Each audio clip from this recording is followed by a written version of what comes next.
afternoon, Suave afternoon, Suave afternoon. This is Brother Suave, your mind-blowing, thought-provoking, and eye-opening on-air personality, life coach, psychotherapist, author, and creator. Hope you guys having a suavelous day.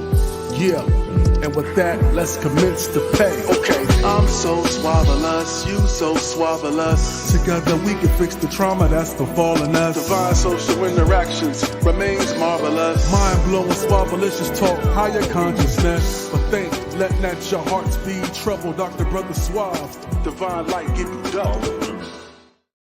Greetings, this is Dr. Brother Suave, your mind-blowing, thought-provoking, and eye-opening on-air personality, life coach, psychotherapist, author, creator, and the host of Social Therapy with Dr. Brother Suave. Oh man, I just thank God for this beautiful and hot Wednesday, September 6th, 2023. Man, the year is definitely going by quick, and I mean quick. I remember it was just January, but man, it's going so quick. But you know what? I'm thanking God for allowing me to see another day I never seen before, another day to get it right, and another day tell my friends and family members I love them and appreciate them, and thank you so much for supporting me and everything that you do. And I'm just grateful for everything that you do for me. I have my health, life, and strength, and I'm so grateful. I'm thanking God for being able to go on the highways and byways and not having any issues. Just thank God for that. But I want to give a special shout out. Man, this past Monday, my son turned 29 years old. 29 years old, almost 3 decades, man. This kid, the time is passing, as I said. It seemed like just yesterday I was looking at some pictures of him, and I'm like, wow, I remember holding him, and he was just a little baby, and just watching him grow up, watching him develop, watching him getting whiskers on his face, just watching him just change and develop. And I just thank God for that opportunity, you know. I definitely miss him, and I definitely hope he really enjoyed his 29th birthday. So man, time really flies. So tonight is going to be very one of those controversial topics. And when I told, hey, Brother Wally, and when I do these shows, I tend to like to be by myself because I know how some people feel very uncomfortable about things because, you know, who I am, anybody know me, who I am in private is who I am in public.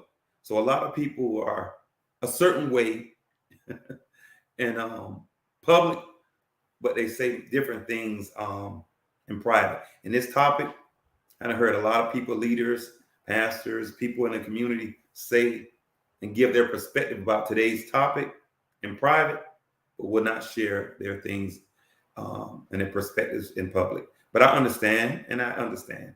So I won't say anything. It's going to be controversial, but it will be a mind-blowing, thought-provoking, and eye-opening experience. So tonight we're going to discuss this topic, and hopefully we'll learn from it and won't continue to go down this rabbit hole that we've been going on it for centuries and years and decades. Because I just think that this is something that I see the church won't talk about, the ministers won't talk about it, and people at the cloth.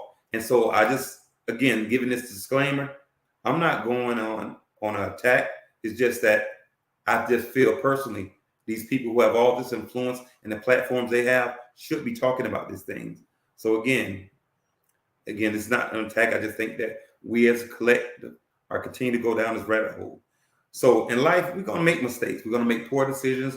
We're going to have poor judgment. We all just going to do things that we ultimately regret. And I think that we make mistakes, but it's okay. We hopefully we learn from our mistakes. But the biggest thing is that I feel that we think we do better when you know better, and that's just not true. We all know it's false. We know that we do not do better when we know better. We do better with application of discipline. Discipline is so much more important than knowledge, because if knowledge was the key to success, the key to change, you would see the whole world be in a whole different place. We will not be in a state of economic struggles. We will not be in a state of spiritual struggles and strongholds that we have. We won't have all these health issues because we'll be listening to our medical professions. We will not be in all these toxic relationships when we have people who care and love for us give us his advice and tell us things that we can't see for ourselves. You know, it's not about knowing, it's about discipline. You have people go to church every Sunday, 3 times during the week, having all access to this information right here. Is right here every week, and they still struggling with very simple fundamental things that even believers don't even struggle with. So it's the knowledge is not the issue, it's the discipline, the self-control, the follow-through with information. Because sometimes we get motivated, we're so motivated to addiction, we just love hearing something that make us feel good, because we're all about that feel-good moment. So we may go to church and want to have that feel-good moment. We may go to the motivation, inspirational workshops and feel good moment. We may go to a place to go to the gym and feel good, but we don't follow up, and we're not disciplined enough to follow up. So it's never about just the information and the knowledge. Again, it's about the discipline and follow through. Because if we did better when we know better, we wouldn't have specifically people who are claiming to be Christians. We wouldn't have all these over 70% of children born out of wedlock when we know something in that Bible says that's you don't need to be doing. You understand? And we wouldn't have all these children out of wedlock. And I'm speaking to us Christians. So again, I don't want to have to keep putting this disclaimer about nobody's perfect, because we all know that. We know this, and we're going to make mistakes. So we don't have to be walking on eggshells about making mistakes all the time, because it's okay. We're going to make mistakes. But what we have to do is try to avoid the things we know better on, the know better stuff. You know better than that. You understand? So these are the things we have to try to avoid, because there's certain things that you are aware that you shouldn't do, and certain things you're just plain ignorant to. So a lot of things we know, and this is what I'm saying about doing better. Because I think what happens is we are so comfortable about not being held accountable by the people who should be holding us accountable. You understand? And in today's society, there is no accountability. We just marginalized structure, marginalized accountability. And so what do I mean by who's holding us accountable? First of all, I'm going to say our parents. But again, who to say we had parents? They could have died when we was born. We could have been in a situation where you didn't have them. Or you could have had a situation where they didn't necessarily have value systems that will teach you these values. But guess what? How you doing, Jasmine? Oh, I'm sorry, I said the name wrong. But anyway, there's another thing, because you may not have your parents. There's a little thing. You know how they say the angel and then the devil? And those are things called our conscience. And those are the things we have to sometimes hold our own self accountable. It's our convictions, our morals. Because let me tell you something. You ever seen a baby who's touching things they have no business touching? And that parent just look at that baby, and that baby has that thing and it do like this and hide it and have that guilty look? I personally don't believe that parent had a conversation about stealing with a 1-year-old. You understand? Or a 2-year-old. But I think something in us tells us that something is wrong. It's just like a person who's been sexually molested, but they don't understand, and they've been over-sexualized. Something is subconscious, because as a therapist, I've heard many times persons told me they did not. Exactly. We have to hold ourselves accountable, because we always may not have someone. And they told me something in them, they didn't feel good about it. They didn't feel good about it, but they didn't understand. So again, you have to hold yourself accountable. You may not have, but something in us called our convictions, our morals, and our value system makes us feel uncomfortable about doing certain things. And then the third one is our churches, our ministers, those prophets, those deacons, those Bible study leaders. Those are the people that need to hold us accountable about some of the things. But again, they're having their struggles, and I think sometimes those personal spiritual strongholds are holding them back and making them feel guilty about not wanting to address those issues. And the last one is our community, our leaders, our activists, our nonprofit members, and also you having these mentorship programs. Leaders in our community can hold us accountable and talk about issues that need to be talked about in regards of the breakdown of the family. So I want to address this first, this comment by Brother Wally. Complacency has been passed down because of the lack of knowledge and discipline. I don't necessarily say the lack of knowledge, because a lot of people know, they just don't have the discipline. I agree. Growth comes with struggle. Oh, wow. Growth comes with struggle, like building muscle. It may hurt, but you are getting stronger in the life gym. Exactly. So again, it's about progress, development. It's not about perfection. It's about progress. And as long as you continue to move forward and do things, you will get stronger. You will get more disciplined. You will get more knowledgeable. I want to thank you, Brother Wally. Again, so what I think the problem is that many of us have come out of broken homes or born out of wedlock. I think it just becomes just a bit uncomfortable for many people. However, in my opinion, I think we got to disturb the peace that we got in ourselves of being comfortable about not addressing things that make us feel uncomfortable. You understand? As I said, I'm not excluded from this. I'm not excluded from this at all, because again, anybody know me, how I am in public is how I am in private, and how I'm in private is how I'm in public. So I even wrote a book called Lust Child, Children Born Out of Lust and Not Love. Yes. So again, I hold myself accountable. That's why it's so easy for me to hold other people accountable. So one of the first things I wrote in this book, one of the very first things I wrote in this book, let me find it. It was, you guys bear with me, okay? One of the first things I wrote in this book, because the other stuff was the table of contents and the forward and stuff like that.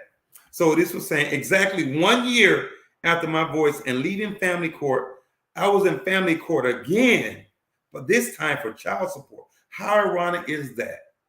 A marriage and family therapist in court on back-to-back years with family issues that could not be resolved. So again, I'm not excluded from this, but guess what? I knew how important it is to address something that millions are being affected by. So I had to put my ego and my pride aside, because at the end of the day, sometimes when you're in a platform and in a position to share and tell your story, it makes it believable and possible for others to share the story. But we have too many people on these platforms and on these pulpits and everything that are afraid to tell the truth and their truth, because I guess it's about ego and pride. And everyone knows ego, pride, shame, and guilt is closely associated with lying and deception. Yes, I said it. So sometimes people just feel a little guilty about things.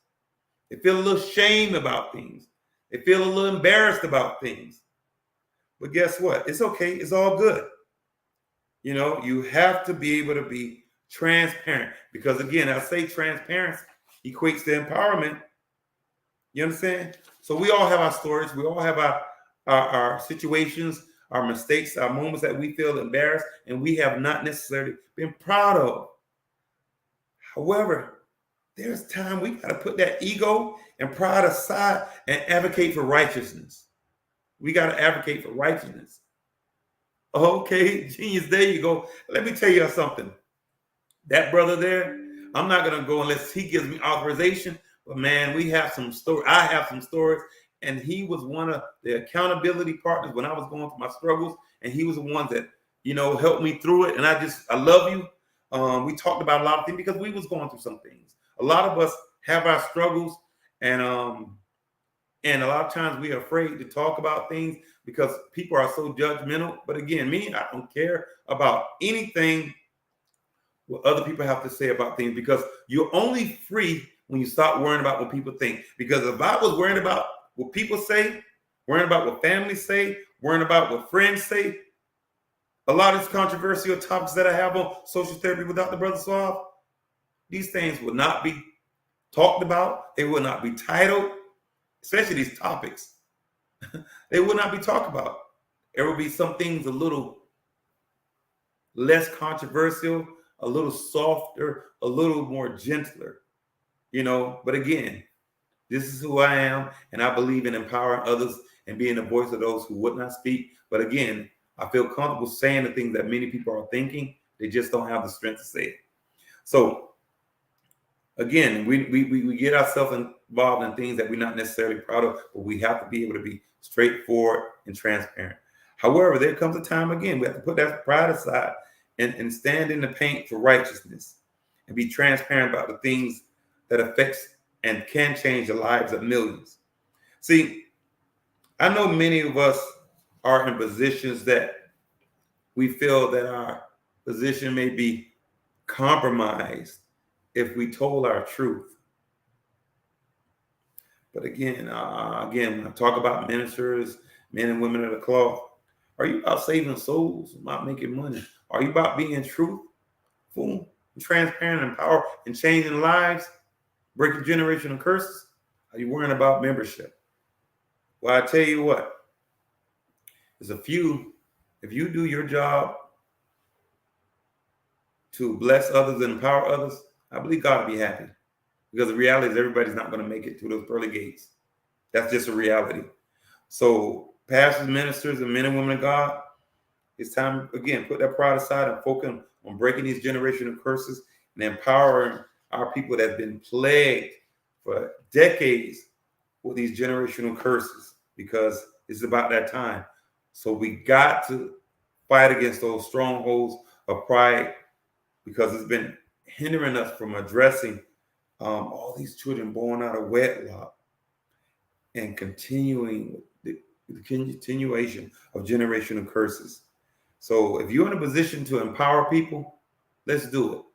Let's do it. Let's change your lives, because again, you are in a position to change lives. And your pastors, our significant others will fight us tooth and nail about something you said, even though we may say the same thing. So that lets you know how much influence and power you have.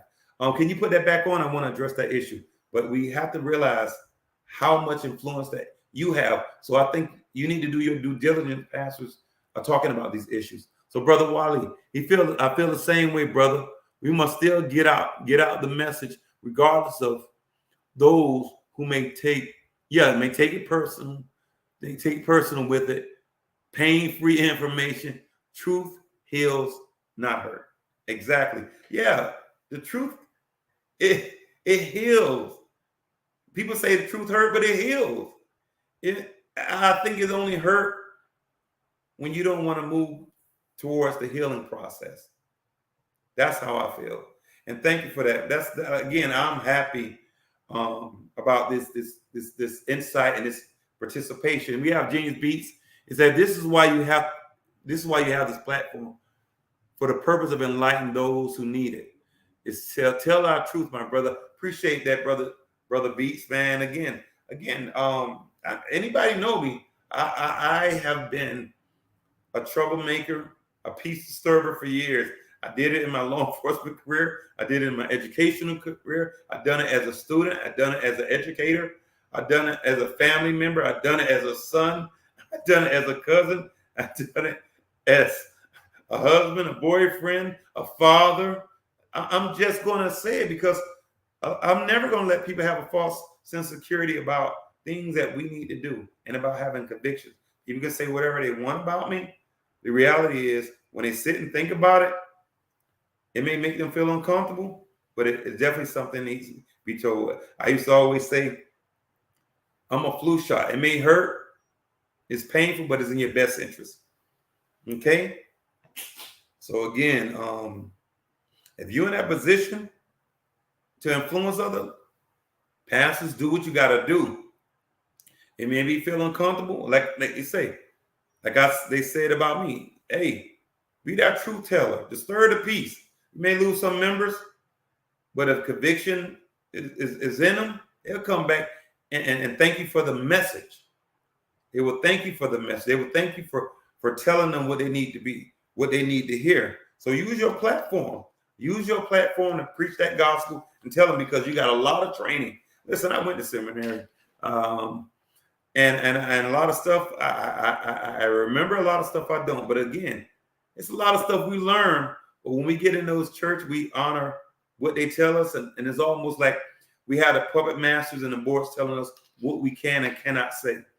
And if you happen to be in a religious institution and telling you and restricting you about telling you something that God's telling you to do, then that's something you may not need to be in. You may need to be in a better place, in another place that you could be liberated. It's almost like going to cooking school, whatever you call that, and then you learn all these great skills, and then you get a job, and they tell you could only have to make a hamburger one way. They got to be discouraging. So that's why sometimes people become entrepreneurs, and this is why sometimes people get their own church and do certain things, because they're restricted. But if you're going to get your own church, you got to be able to have some morals and some convictions about doing the right thing and not having an agenda to make money and build popularity and try to be seen and noticed. It's about saving souls and changing lives. It's not about money and having all these nice things and trying to be influencer to get likes and all that thing. It's not about that. It's about saving souls.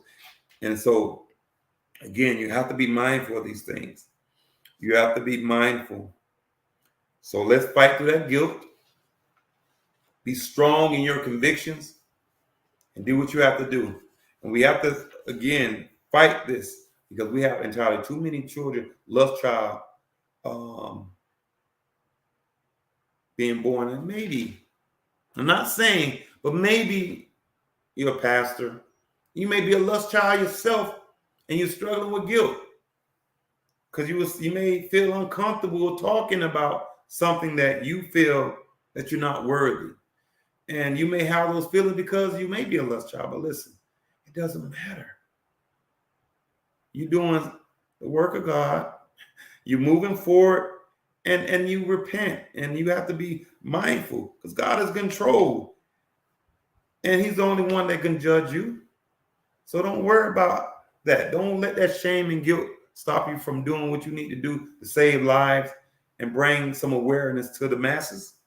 You understand? You may have your mistakes and all these indiscretions, but God will forgive you once you repent. And besides, the blessing is having the ability to repent for all your sins. So leave all that shame and guilt behind, as I said multiple times in the last couple of minutes. Leave that shame and guilt behind. And let's start empowering those people regarding breaking generational curses. And we can, and also, it's also breaking down our families. Okay? So we got to be mindful. So this is the last thing I'm going to address before I go into break. So how about the fathers who run from their responsibilities? I love that. Listen, about those fathers. Again, you remember I talked about knowing what you're doing is wrong? You know what's wrong. You know that's not right. So for those who run away from their father, they know what they're doing is not right. They know what they're doing. This is why there are some spiritual ramifications, some consequences of doing the wrong thing. This is when it calls karma. These people are going to get theirs, you know. And then one of the things I could say about, again, why things turn out. You may look at one thing one way, but it's spiritual ramifications of why things happen. So when we're doing things, having children out of wedlock, we may think about how that happened and the consequences as a result of how you're being treated as a result of your spiritual disobedience. So you may look at that person running out on you, but also it could be a consequence for something that you have done. And again, you know, we all have consequences. That's why I talked about lust child. Listen, anybody know me? Y'all know my story. I went through HE hockey stick. But guess what? I man up about it, because guess what? What I did turned my spiritual disobedience. Yeah, I was going to have some issues.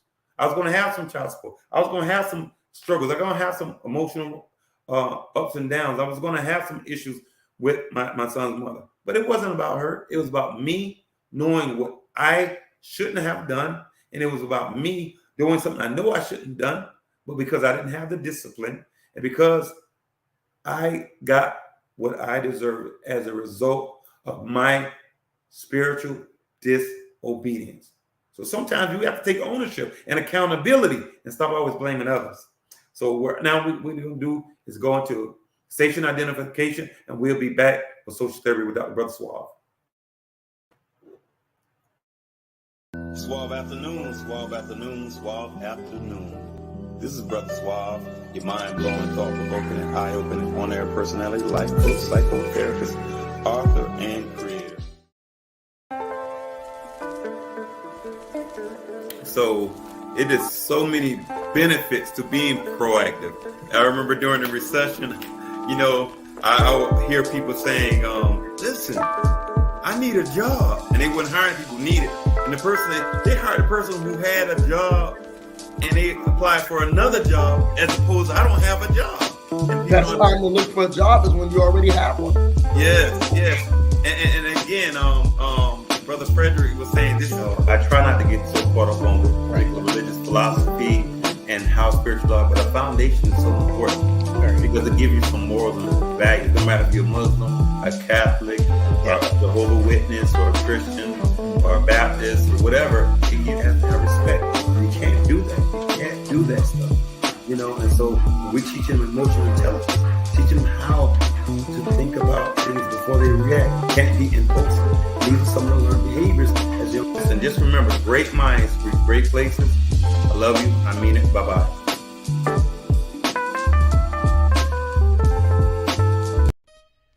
Tune in and stream live now. Social Therapy with Dr. Brother Suave, the podcast, is now being broadcast on NPN Voice. NPN Voice can be found on Apple Podcast, Google Podcast, Spotify, SoundCloud, and now on Audible and Amazon Music, and anywhere you listen to your favorite podcast. Social Therapy with Dr. Brother Suave, the podcast, now on NPN Voice. NPN Voice. Got voice. You heard?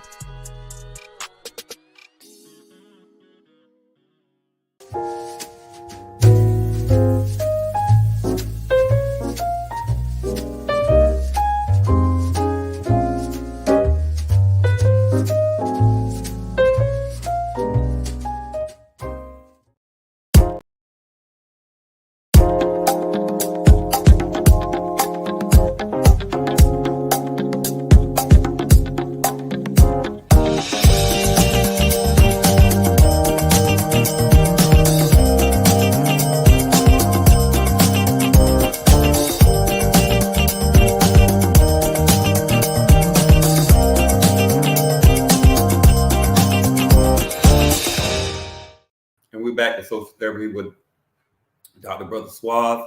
Topic tonight: pastors, babies, and blessings. Will you be a generational curse breaker? Yes. Before I get into the second portion of our tonight's topic, when I put out these flyers and about some of the things that people feel uncomfortable, I remember somebody had posted something about they may not say that, but they're watching. And these are the topics that I would love, because I have many pastors, friends, associates, people who are in the church who have their religious and convictions about being a Christian, about doing the things. And I would love to have them give some perspective about things. But again, I know a lot of times people hide behind religion. They hide in the shadows of guilt. And they don't necessarily want to talk about things that make them feel uncomfortable. But the only way we're going to get some healing is to talk about it. Only way we're going to get some understanding is to share our stories so other people can be able to understand where you're coming from, what kind of trauma you have experienced, and what kind of spiritual strongholds you're experiencing. because at the end of the day, people with transparency, people could be a little more understanding and a more take consideration of what you're going through. So again, the second part is the babies. Now, this is a very emotional part. It's a very it cuts the core of human emotion. It makes us, the babies are that cute thing, that cute factor. It's almost like when how they say kittens are cute. So that's why they have all those postcards dealing with kittens, and that's how we look at babies. They're just so precious. They're so special, but again, the conception of them, and so I know this part is going to ruffle some feathers. And again, this is not on attack mode because, as I mentioned earlier, I was a part of the problem. But guess what? I'm also a part of the solution. I'm not here complaining and fussing without providing some resolution, and we have to try to get better because we haven't marginalized conviction. We have normalized having these children out of wedlock. We have normalized and embraced and accepted generational curses. So again, the babies, beautiful thing. Beautiful thing. Babies are beautiful. But again, we as Christians, we have to be convicted about how we bring these precious babies into the world, because they have nothing to do with our indiscretions, our sins, and how they was brought into earth. They have nothing to do with that. However, sometimes they suffer from the sins of the father. So we have to be committed on trying to break these generational curses. We have to be committed at doing it because babies are precious, and we have to remember how they brought in, and we come up with ways of trying to justify this. And again, I know it's going to ruffle some feathers, but I'm going to just say it. We've come up with ways of justifying wrong. So whatever the issue is, whatever the sin is wrong, is right is right. So no matter how we try to justify, make ourselves feel better about this child that came into this world in an ungodly manner, it is what it is. And when I say this, we have to really take ourselves into consideration of our convictions as Christians. Forget about taking it as a personal attack. Look at yourself when you want to go somewhere and you say, well, I don't steal, I'm a Christian. Take that mindset and answer this question, because sometimes you sit there and say, well, this is a blessing. That baby's a blessing. Well, how can it be a blessing when you got to sin to get it? How could it be a blessing when you had to sin to get it? It's like doing a bank robbery or robbing somebody who got $5 million on them, and you shoot them and kill them and take their $5 million, and you say, man, it's a blessing, I just came up. How is it a blessing when you just committed murder? The sin, murder, having a child out of wedlock. And I know it makes us feel uncomfortable, but putting yourself as a person that you saying that you just disciplined as Christian, and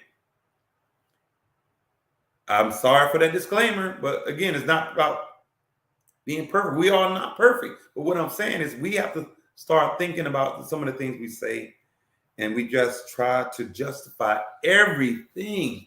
I don't think it's nothing that we don't try to justify. We have become masters of justifying everything. Everything that we do, we try to justify it. We try to justify everything. And we seem to not have any convictions about anything. And this is why I say we have marginalized everything. And again, we have to have some real dialogue about this. So there was a story on my story, and I was posting. They have the lyrics, and so let me see if I can play it, and hopefully you can hear it. And if you can't, what I'm gonna do is I'm going to recite the lyrics.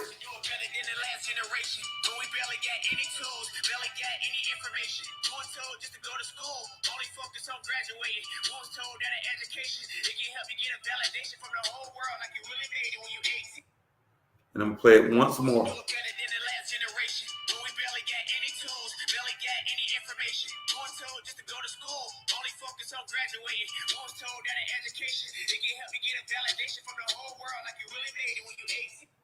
So again, the lyrics says, "How do we expect to do better than the last generation when we barely got any tools and we barely got any information?" Well, again, that's the same thing where you say you do better when you know better. No, that's false. You know why? Because truth be told, we actually do have a whole bunch of information. We have a whole bunch of tools to do better. But for the Christians, we got this big old book about basic instructions before leaving Earth, and I'm not for sure, it's called the Bible. I think that's it, and it has a lot of information about how to address these issues, marriage. But again, we just won't talk about it. The pastors won't preach about it. The parents won't be honest about it. Again, we just won't talk about it. The pastors won't preach about it, and the parents won't be honest about it. So this is what really destroying the family and how it meant to be. In fact, this is what this generation is looking at us. We hide so much from them. We're not talking about the things. We're not leading and guiding them in a way that they will have conviction and moral. And not everybody has to be a Christian, trust. I know a lot of people are not Christian, but they do have they have values that teach them how to have order. And again, about 50% of millennials, they're not even interested in marriage. And I remember lecturing somewhere, and I remember one of my staff was interviewing the people, and one of the young ladies was saying, I don't know, because I don't even look at y'all in a way, because of what y'all doing, I just want to have a baby by myself. And I don't even see y'all as people I need to look up to. So what is that saying? We have gotten these millennials and all them so against marriage, so they just rather just come up with their own philosophy, say just go ahead and do it by myself, which intend creating more generational curses, patterns, and repetitions. And also, when you look at, again, another thing, breaking down the family, 75% of women are filing for divorces, something that they want so that we can have families and being able to have generational curses. So with all this, the family is definitely being broken down. The value systems are being disregarded, and the whole family unit is being divided. And this is why that's why our youth doesn't see any benefit in marriage, and they continue to have children out of wedlock, because as a collective, we're not having serious conversations about this. We're not having serious conversations about order. We're not having serious conversations about consequences. We're not having serious conversations about spiritual ramifications. So again, we're not setting a platform or something that our children can look up to and admire us, because we're not doing things. We're not having conversations. We're not talking about it. That's the one thing I'm happy about some of the things even Deion Sanders is talking about. He want to make, have people to be good fathers, great husbands, great leaders, financial literacy, trying to have, instead of generational curses, but having generational blessings. This is what we need to start promoting. And speaking of blessings, this is the last part I'm going to be going over. And that says, lastly, the blessings. See, when things are done in order, things normally work out for the best. This is why you see families, again, it's not perfection, but when you see the husband and the wife and the family, when the family, they have come together, you see a lot of benefit to it. God looks at that stuff, and when things done in decent and order, again, it normally works out for the good. So I recently wrote a post saying, in today's society, correction is always being questioned. Thus, this is why there is no order. Without order, there is chaos. Without order, there are continued patterns and repetitions. Without order, the insanity cycle exists. And without order, generational curses will continue. Order and correction is vital in this world today. And another thing that I wrote, integrity coupled with character results in self-accountability. So again, this is the thing about that thing. When you hold yourself accountable and you have character, it results in accountability.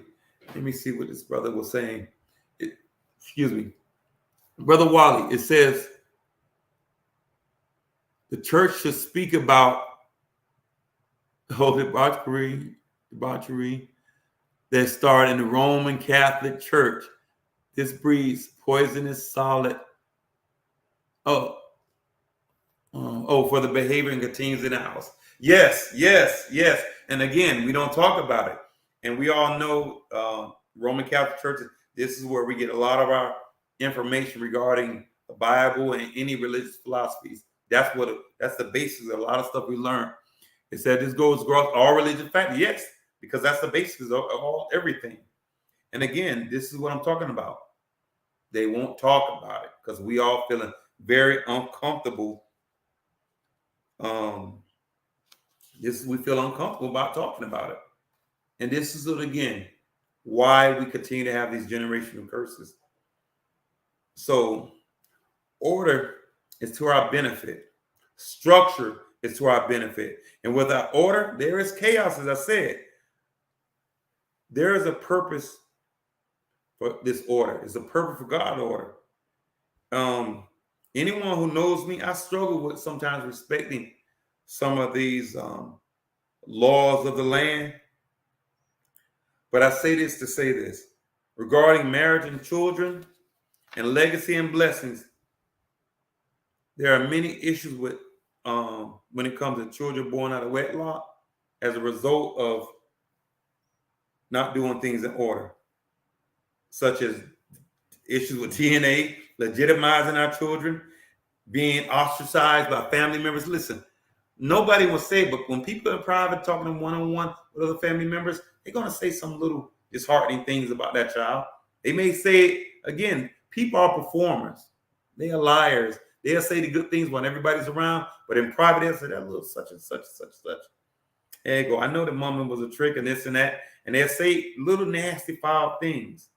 So those are things that stigmas that these children have when they eventually hear about it later on in their life. And they're sometimes seen as an outsider, and not having the law, just not having certain rights, parental rights. You have to do this DNA stuff, so on and so forth. However, the laws of the land recognizes marriage, children born in this institution, and ultimately God honors this sacrament. And ultimately, children born in wedlock benefit from it. Families benefit from it. And God approves of this thing. So there are many blessings in doing things in order. And truth be told, many wish that they had their mom and they had their dad. They wish that they was having the support of their families, their mothers, their fathers, functioning, loving, and structured and supportive. They love that. But what happens is some things don't work out. Some things didn't happen the way. So, because it's not normal to sit there and say, I'm happy. They may say it in life, but who wants that? Nobody wants heartbreak. Nobody wants pain. They're just speaking from a place of pain. They're speaking of a place of disappointment. They're speaking of a place of frustration. But if they had it the way they wanted it, they would have had that child. They would have got married. Then they would have had their child. And they would have lived happily ever after. But again, people can't be honest with themselves. Everybody wants to front. Everybody wants to lie and don't be honest about things. But again, it ain't natural. You know you want these things, but because you're hurt, because you're shamed, you're embarrassed, you're going to lie. Because again, shame, guilt, when you're embarrassed, is closely associated with lying. So you're going to come up these creative ways to say, I'm straight. I'm happy to, I could do bad by myself. I could raise a child by myself. You don't want that. You're only saying it because you're hurt and frustrated. You know, nobody wants this. You know, people say, well, I don't want to be married because I don't want to deal with all the headaches. You do. You just associate toxic relationships and bad behavior and poor decisions as doing bad, that marriage is a bad thing. But you know. But again, we all know. And besides, our children deserve better from us. Our children deserve to have both parents under the same roof and to be able to have access to them, being able to talk to them and ask them questions, you know. And we want to be generational curse breakers. We want to manifest strong, healthy, and compatible relationships. We want to do this for the best interests of our future, our children. And we want to be continue the blessings, because there are blessings in learning from our mistakes. There's blessings for having another chance to get it right. There's blessings for another opportunity for repentance.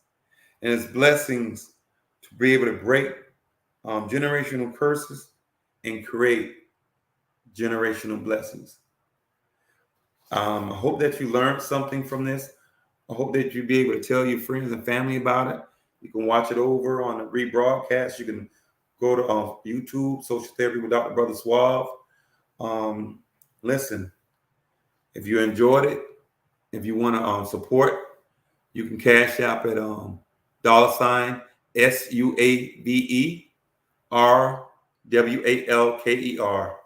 And I hope that you got something from this. And again, this was a mind-blowing, thought-provoking, and eye-opening experience. And just remember, great minds reach great places. I love you, and I mean it. Bye-bye. Suave afternoon, Suave afternoon, Suave afternoon.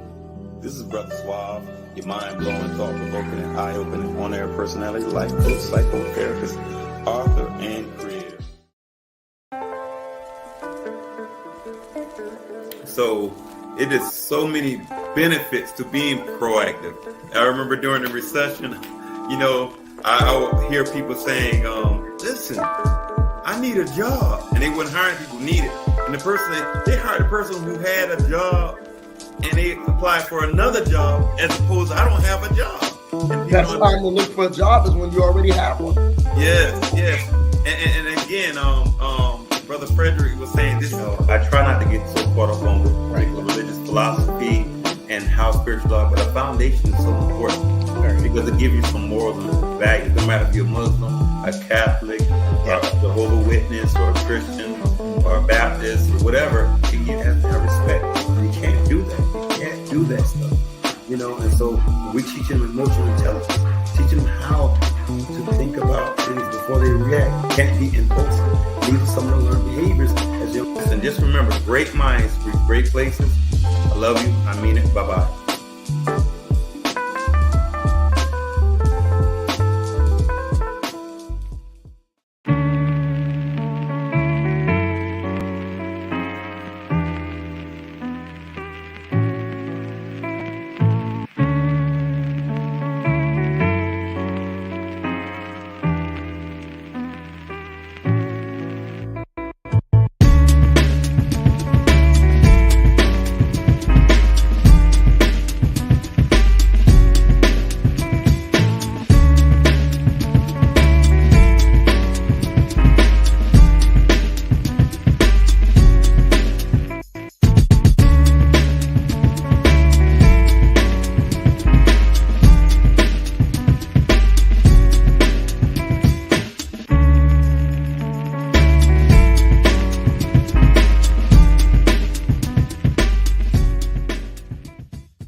This program was made possible by Neighborhood Planet Broadcasting Systems, Neighborhood Planet Network, and from contributions to NPN TV from viewers like you.